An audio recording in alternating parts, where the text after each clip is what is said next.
però en canvi jo sempre poso l'exemple d'una ciutat italiana que es diu Padova, té 8 milions de turistes i la major part per Sant Antoni, que per cert era portuguès.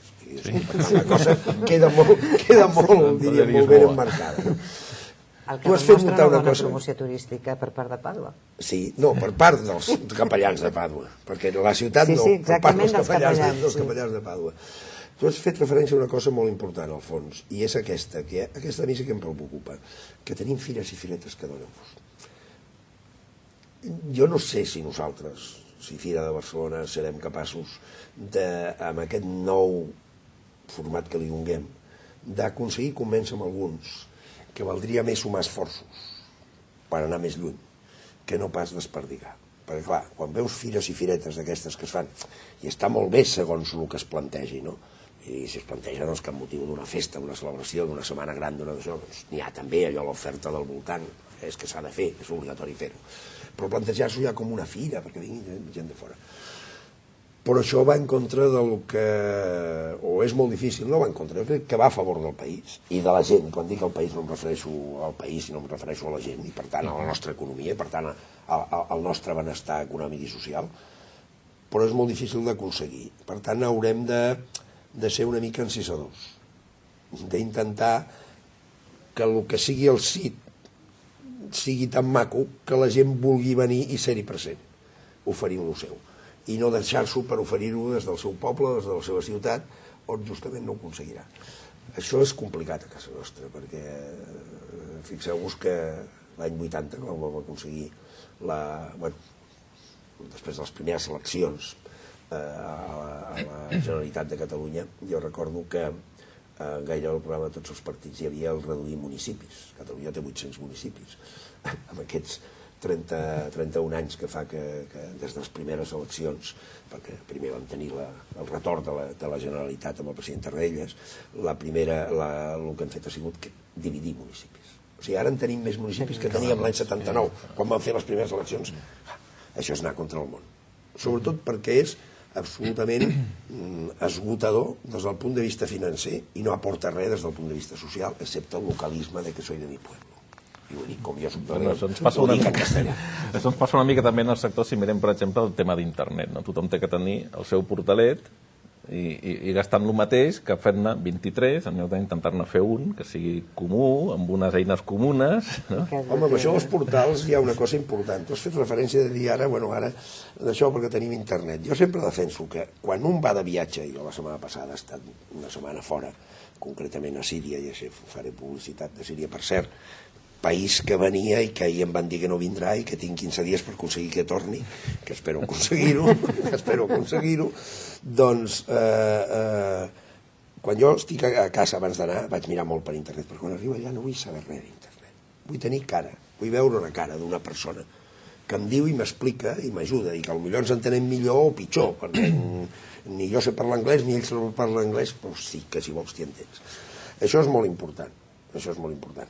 I el que deies tu de la divisió, o sigui, que també dels portals i tot això, fixa't que hi ha una cosa important. Et diuen, no, he fet una web, però això passa a nivell d'empresa, no només del nostre sector. I tu dius, i qui la manté? Diu, això què és? O sigui, hi ha quantitat d'empreses, i no diguem d'institucions públiques, però també d'empreses privades, que tenen magnífiques pàgines web, que no serveixen només que la primera setmana, perquè al cap d'una setmana ja són obsoletes. Perquè no han pensat que si fas una web has de tenir algú que l'alimenti, algú que se la miri cada dia i la cuidi, no sé què. I aleshores n'hi ha planes i planes i planes i planes. I mira, ho lligo. Molt bé. I tot això va lligat en què ningú pensa en com podríem estalviar energia a través d'això. Perquè el consum que fem d'internet absolutament innecessari, és una manera d'estalviar energia. Com estem enmig del debat aquests dies, per una banda i per una altra, amb les crisis. Un debat importantíssim, aquest. Senyor Martínez Fraile, parlava d'aquesta segmentació dins de les fires o dins del propi sector turístic, i justament aquest any es produeix la incorporació d'un nou sector, que és el turisme esportiu, a dins del saló. Bé, perquè això anava una mica amb aquells sectors que jo li deia que creien que havíem de potenciar i que he fet referència al del vi i al turisme religiós, però que n'hi ha d'altres també, i un d'ells és també l'esport. Aquest any, en principi, intentem posar una mica l'accent amb aquests tres que hem dit fins ara i amb el de creuers, perquè, és molt important, i Barcelona és un destí de creuers importantíssim des de fa ja uns quants anys, exactament 15, des de l'any 96, i per tant doncs, jo crec que és un sector que ja va tenir èxit el que es va fer l'any passat. Vam tenir l'any passat i tornem a tenir aquest any dins del que podríem dir el córner dels creuers, les 11 principals empreses de creuers de l'àmbit mediterrani, i per tant jo crec que és un sector. I a l'esport també l'any passat es va començar, aquest any es continua, i segurament tindrem una participació més ampla i més important d'empreses lligades a l'esport. Jordi? Sí, jo estava pensant, estava donant voltes al cap quan parlava del tema, quan parlàvem abans, la pregunta anterior, del tema d'internet i tot això. Pensava, el fantàstic del turisme és que hi ha espai per tothom. Hi ha espai des del que es vol fer el viatge, organitzar el viatge de forma absolutament autònoma i a mà, per entendre'ns, fins a aquells natius digitals o nadius digitals que li diuen que no tan sols preparen el viatge, sinó que busquen la informació a través d'internet, i en el previatge, però després en el durant viatge i en el postviatge, el durant viatge continuen buscant via internet, formen ells mateixos el producte, moltes vegades, i en el postviatge el comparteixen amb els milers d'amics que tenen a les xarxes socials. És a dir, no és busco la informació per internet, internet és consubstancial al propi viatge, perquè moltes vegades quasi bé el viatge és internet, i un ja no sap a on arribarem, si que els turistes aniran de viatge per poder compartir posteriorment per internet o via xarxa social el viatge, i si no ho poden fer així no tindria sentit el viatge. No sé si s'entén una mica la reflexió. Aleshores deia, és fantàstic que hi hagi una persona que és capaç, exemplificant el cas que explicava en Raimon, que és capaç d'anar-se'n a Síria, busca la informació i després vol viure d'alguna forma, entenc, en el terreny i deixar-se emportar pels sentiments que porta la pròpia destinació, i altres on la destinació és el mitjà, per dir-ho d'alguna forma. Crec que és un moment, si més no, apassionant. Però jo no canvio, jo de totes maneres no canviaria la destinació del mitjà, com tu l'has definit, crec que molt bé, per parlar amb un beduí, prendre un té amb un beduí en una cabana d'aquelles enmig del desert de Palmira. Segur que no. És millor prendre el té amb el beduí al desert de Palmira. De tota manera, van les diferències respecte a aquesta reflexió que feia el Jordi. El que sí és cert és que estan sortint pàgines web que l'important no és la destinació a la que tu vols viatjar, són buscadors, sinó els diners que tens. L'altre dia mirava exactament una que tu dius, tinc 200 euros, m'importa, ni em vulguis anar. Una mica aquella mentalitat que hi ha, que les agències de viatges argumenten que va tanta gent a Malta perquè és un viatge econòmic, que quan arriben a les agències de viatges els hi diuen vostè quan té? Jo tinc 200 euros. Malta. Malta o l'Alguer, que són dues destinacions a les que la gent acostuma a anar justament per això. Però és cert que potser hi ha moltes persones que ja no els importa massa on van, sinó que el que volen és sortir. Jo estic convençut, i que això és una part important, a part de l'internet, també de les pròpies agències de viatges. O sigui, jo continuo pensant que les agències de viatges continuen sent prescriptors, i que si una agència de viatges, i el que també entenc és que potser s'haurien d'especialitzar una mica més i prescriure una mica més curt, no prescriure-ho tot. No, on vol anar vostè? A tot arreu. No, quan algú et diu digui'm vostè on podria anar, has de saber què és el que normalment ho deuen saber. Però tenen masses coses, diríem. Sobretot si és el perfil del client que tens al davant, perquè tothom de vegades si el coneixes o no el coneixes. Però jo crec que això veritablement s'està produint, i que sortosament el nostre sector, que és el que menys pateix la crisi, ja sé que amb això se m'enfadaran uns quants quan ho sentin, però som els que menys patim la crisi. Jo no dic que no la patim, naturalment que la patim. Cada vegada es demostra més que la gent, el temps d'oci, la gent del primer món, en definitiva som nosaltres, el terç aquest que en diem primer món, del qual nosaltres en formem part, cada vegada la gent dedica més diners justament a l'oci de les vacances. O sigui, per tant, la nostra indústria és una indústria que té molt futur, i que a més anirà en creixement. I aquest any, a més, l'any 2010 ha sigut un any magnífic, tan magnífic com que hem tingut una miqueta més de turistes estrangers i en canvi han gastat una mica més que l'any anterior. Magnífic turísticament parlant. Sí, turísticament parlant.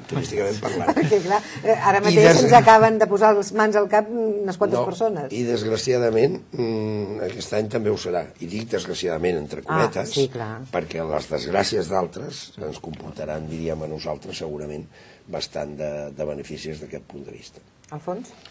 Bé, jo el que voldria és que la gent que ens està veient fer una crida que vagin al saló, perquè realment és important anar al saló perquè veus tota l'oferta i és l'esforç que es fa per fer un saló aquí que es vegi recompensat perquè la gent realment tindrà allí molta informació, però hi ha una assignatura pendent que em sembla que encara està pendent, que és que potser la gent també necessita que els turoperadors i les agències apostin pel saló i que quan vagin al saló allí trobin no només informació dels països o de les comunitats o de les destinacions, sinó realment paquets, un personal traveler, és a dir, una persona, ara que està molt de moda això del personal el que sigui, una persona que et pugui assessorar realment bé, que puguis tenir una consultoria, que puguis decidir per una destinació en funció d'una sèrie de paràmetres que potser realment no tens.